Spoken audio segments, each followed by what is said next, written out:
Bismillahirrahmanirrahim. Assalamualaikum warahmatullahi wabarakatuh. Saya Yunia Anggraini SPD, Guru Bahasa dan Sastra Indonesia di SMA Negeri 1 Ngamrah, akan menjelaskan mengenai analisis perwatakan dalam karya sastra, yaitu dalam novel sejarah. Adapun tujuan saya membuat media pembelajaran ini yaitu untuk menganalisis unsur intrinsik dari novel sejarah. Seperti kita tahu bahwa yang namanya novel atau karya sastra itu terdiri dari dua unsur, yaitu unsur intrinsik dan unsur ekstrinsik. Pada kali ini saya akan menjelaskan mengenai unsur intrinsik, di mana unsur intrinsik itu terdiri dari tema, alur, kemudian latar, tokoh, sudut pandang, dan gaya bahasa. Pada kali ini saya akan menjelaskan mengenai watak. Tokoh atau perwatakan. Tokoh merupakan pelaku atau orang yang terlibat di dalam cerita. Di dalam sebuah cerita haruslah ada tokoh yang berperan, karena tokoh merupakan unsur utama dari berjalannya sebuah cerita. Penokohan atau perwatakan ialah cara pengarang menggambarkan dan mengembangkan karakter tokoh-tokoh dalam cerita.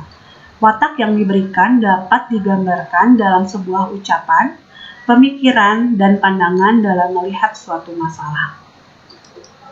Fungsi tokoh ada 5. Yang pertama, cerita akan lebih asik, akan lebih menarik, akan terasa memuaskan ketika kita membacanya, kemudian akan terlihat sudut pandang secara jelas, dan cerita akan lebih menyatu dalam sebuah kehidupan.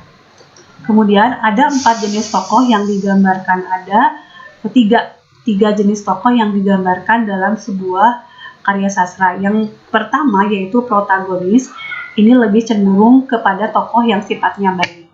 Sedangkan antagonis adalah tokoh yang sebagai pemeran utama tapi menjadi lawan dari tokoh protagonis. Biasanya watak yang disampaikan di dalam cerita itu seperti perasaan orang yang selalu iri, dengki, sombong, angkuh, congkak, dan lain-lain.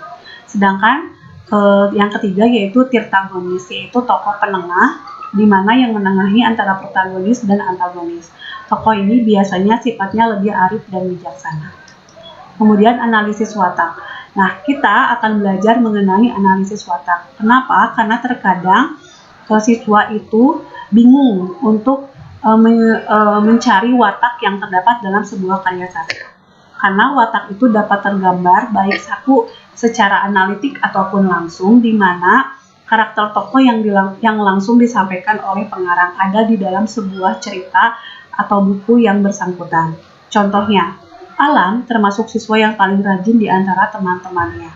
Ia pun tidak merasa sombong walaupun berkali-kali mendapatkan juara kelas. Sifatnya itu membuat ia disenangi semua teman sekelasnya. Nah, seperti kita tahu dari penggalan cerita ini bahwa watak Alam itu rajin dan tidak sombong, dan ada di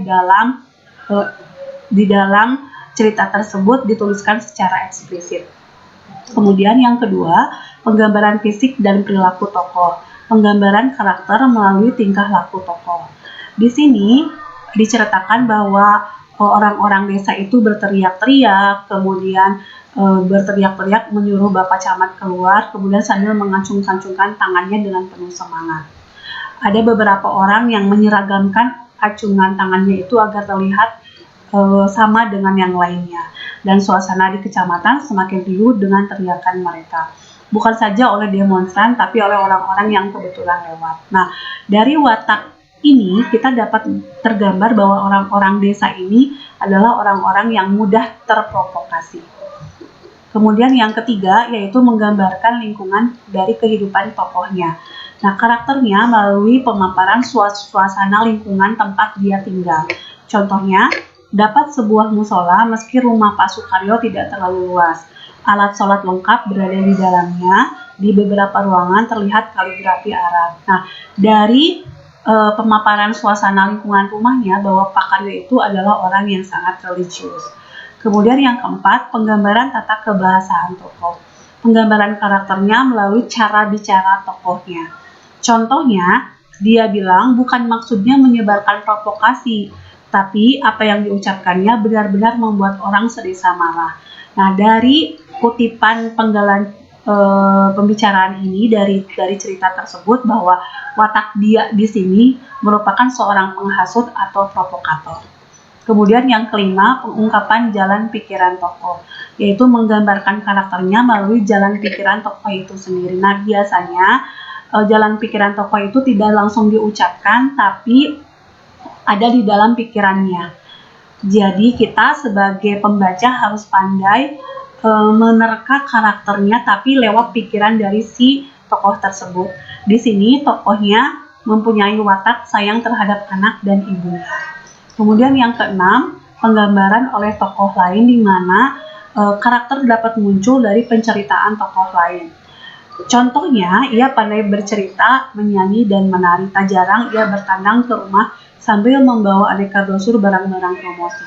Yang menjengkelkan saya, seluruh keluargaku jadi menaruh perhatian kepadanya. Nah, dari penggalan teks ini kita tahu bahwa watak ia ini diceritakan oleh tokoh lain bahwa dia pandai menarik perhatian orang lain. Nah, itulah penjelasan dari saya mengenai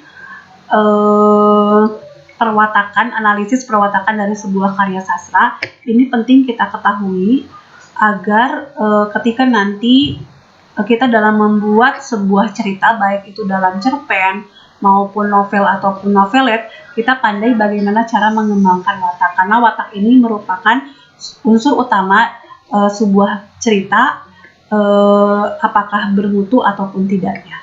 Terima kasih, itu adalah penjelasan media pembelajaran saya mengenai perwatakan dalam sebuah karya sastra, dalam hal ini yaitu novel sejarah.